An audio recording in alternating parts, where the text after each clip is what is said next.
Tonight, the I-Team is digging deeper into the number of guns found in local schools.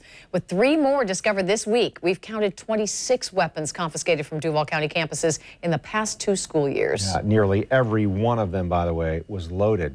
At 10 o'clock, we showed you which schools and the age of the students. And as you can see from the map we're about to put up for you, it's not a problem limited to just one side of town or just one school. They've been found at schools on the west side, in Arlington, on the north side, and at the beach. Now we're getting answers from the school district about what it is doing to find these guns before anyone gets hurt and why the superintendent is adamantly opposed to installing metal detectors. Everything about his actions on that day speak to some punishment. At just 17 years old, Thelonious Pascal is getting a bitter taste of the justice system. Honestly, I cried like a baby. This is the worst thing that could happen to, well, one of the worst things that could happen to a child. His dad describing the moment he learned his son had been arrested at Terry Parker High School with a gun. He doesn't have a history of fighting. He doesn't have a history of weapons. He doesn't have any prior charges. So why? Some threats were made, and the threats weren't just, I'm going to come beat you up, but it was, I'm going to come spray you, meaning I'm going to shoot you, I'm going to kill you. Octavius Holliday is the teenager's attorney. Theo's dad did not want his son to be interviewed. Holliday tells us the teen was new to the school, and a rumor spread that he had said something mean about another student. He was threatened, and he made a poor decision based upon his reality, which he wanted to protect himself.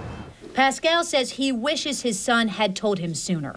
His dad didn't report the threat to the school, thinking they could handle it on their own. And I began to pick him up from school and drop him off from school, and I explained to him just, try to stay out of trouble during school and to go to an authority if something were to happen. But obviously, he took matters in his own hands. He was caught with a gun and also a nightstick in his locker.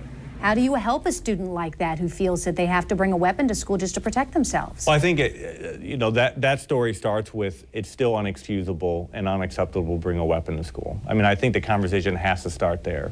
But with that said, there has to be a willingness to come forth and talk to the administration and to talk to adults. So you have to give us the opportunity to problem solve and to bring all the parties included to go through a mediation, to go through conflict resolution. Superintendent Nikolai Vitti says he knows that's not easy with a culture that labels students as narcs or rats, which is why he says he's increased the number of random student searches in class, on school buses, and in lockers. He's also using social media to reach parents. That parents need to check book bags randomly, talk to their kids about who they're hanging out with, talk to them about weapons in general. If they do have weapons at home, that they're secure in a secure, safe place, that they talk about when and how weapons should be used.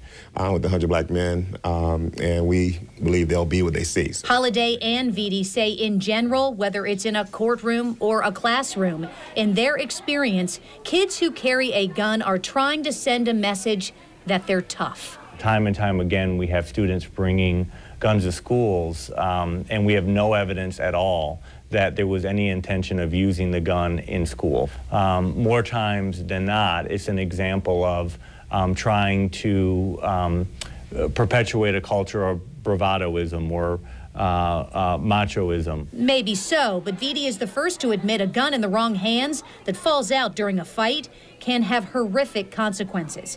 Yet he does not believe metal detectors are the solution to preventing them in schools. Having worked in New York City, for example, in the Bronx, where I was a teacher and a dean of discipline, where I was dealing constantly with gang-related issues, the metal detector was not a silver bullet. So even with a metal detector in a high school that had 4,000 students with the Bloods and the Crips, we still had weapons get into schools.